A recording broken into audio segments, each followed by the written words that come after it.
અંધકારનો પ્રસંગ એ કોઈ પણ વ્યક્તિ માટે બહુ જ ભયાનક છે. મૃત્યુનો સમય એ કોઈ પણ જીરવી શકતું નથી, પણ સ્વામીની ઉપકાર વર્ષા એમાં પણ છે.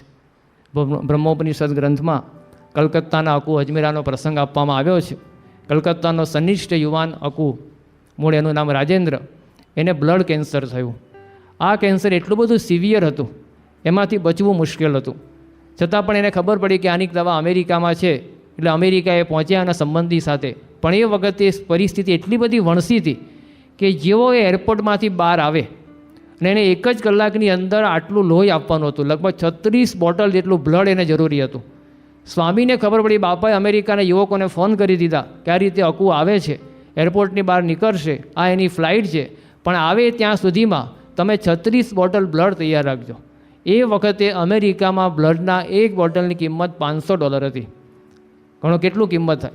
પણ જેવો અકુ બહાર આવ્યો અને એક સાથે 60 યુવકો 36 બોટલ બ્લડ લઈને તૈયાર ઊભા હતા, એની તાત્કાલિક સારવાર થઈ, એ બચ્યો અને પછી એ થોડા સમય પછી ભારત પાછો આવ્યો. પણ સિવિયર કેન્સર હતું, બહુ લાંબો સમય ચાલ્યું નહીં. અને 1987ની સાલમાં જ્યારે પ્રમુખ સ્વામી મહારાજ 4 ધામની યાત્રા કરીને કલકત્તા બધા 350 સંતો સાથે પધારતા હતા, સ્વામી કલકત્તા આવ્યા. સ્વામી કે અકુના ઘરે જવું છે, પણ કકુના કાકાએ કીધું કે અત્યારે સ્વામી સૂતો છે, કાલે સવારે મળશું.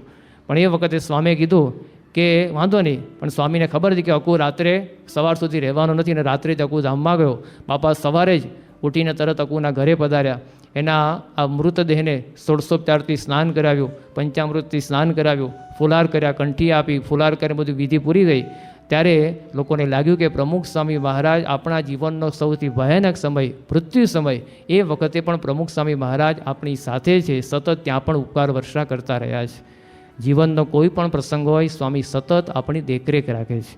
એટલું જ નહીં, મૃત્યુ પછી સ્મશાનમાં જવું અને સ્મશાનમાં અગ્નિ સંસ્કાર વખતે પણ પ્રમુખ સ્વામી મહારાજની ઉપકાર વર્ષા ઓછી રહી નથી.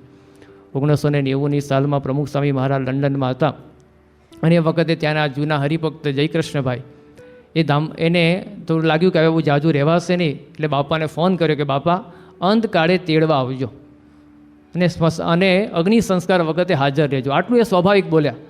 બાપાએ આશીર્વાદ આપ્યા અને પછી થોડા સમય પછી આ જયકૃષ્ણભાઈ ધામમાં પધાર્યા. બાપા એ વખતે લંડનમાં પધરામણીએ હતા, અને સ્વામી પધરામણી હતા ઉત્તર લંડન તરફ, અને આમનું ઘર હતું દક્ષિણ લંડન તરફ. બાપાને સમાચાર મળ્યા કે જયકૃષ્ણભાઈ ધામમાં ગયા છે.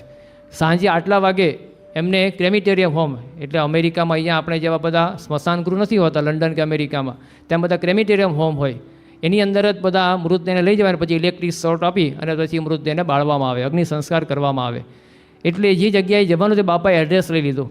બાપાની ગાડી હતી ઉત્તર લંડનનો ભયંકર ટ્રાફિક, છતાં પણ સ્વામી પેલો ડ્રાઈવર કે મેં જોયું, સ્વામી કે હું તને રસ્તો બતાવું. સ્વામી એ વખતે લંડનમાં હતો, અનંતકોટી બ્રહ્માંડના ભૂમિયા છે, એટલે બધું જ જાણતા હોય.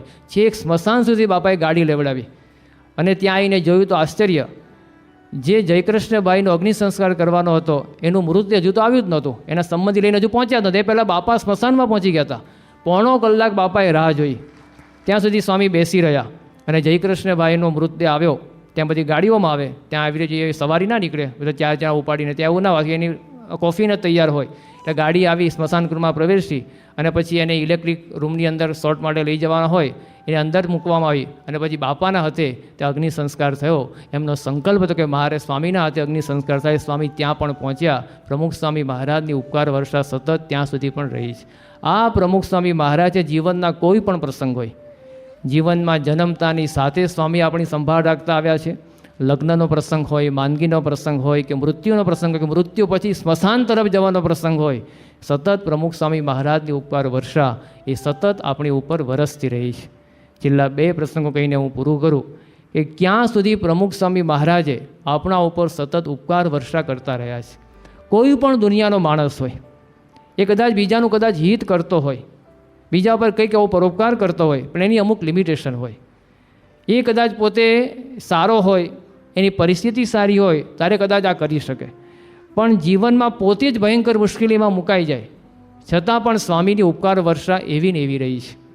પોતાના દેહની કોઈ એમને પડી જ નથી, સતત આપણા ઉપર ઉપકાર વર્ષા કરતા રહ્યા છે. 2011ની સાલ 4 જુલાઈ પ્રમુખ સ્વામી મહારાજ ભરૂચમાં હતા, અને એ વખતે પણ બાપાને એટેક આવ્યો. આપણને ખ્યાલ છે, 4 જુલાઈ રાત્રે 11:15 વાગ્યાનો સમય, અને સિવિયર એટેક હતો. પણ યોગીચરણ સ્વામીના સાથેના ડૉક્ટરોની એવી કુશળતા કે બાપાને આ એટેકમાંથી ઉગારી લીધા. સંસ્થા બહુ જ મોટી આપત્તિમાંથી બચી ગઈ.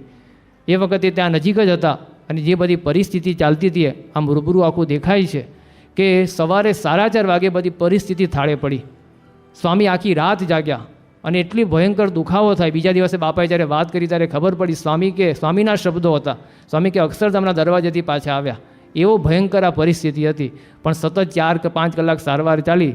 સવારે 4:30 વાગે બાપા આરામમાં પધાર્યા. બીજા દિવસે 5મી જુલાઈએ સ્વામી લગભગ 10:30 11 વાગે ઉઠ્યા. સતત 72 કલાક સુધી પ્રમુખ સ્વામી મહારાજના શરીર પર બધા મશીનો હતા, બધી નળીઓ હતી, કાર્ડિયોગ્રામને બધું ચેક કરવાનું હતું. આ પરિસ્થિતિમાં સ્વામી કે મારે સ્નાન કરવું છે. બાપા આપણે 72 કલાક સુધી આરામ જ કરવાનો છે, બધું આ દેખરેખ થાય છે. સ્વામી કે ના તોય સ્નાન કરો. તોય બાપા સ્નાન માટે પધાર્યા.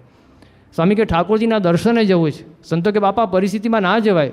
તોય બાપા ઠાકોરજીના દર્શન વાગે 11:15 વાગે આરતી પછી ત્યાં રાજભોગ આરતી પૂરી થઈને તરત ત્યાં દર્શને આવ્યા.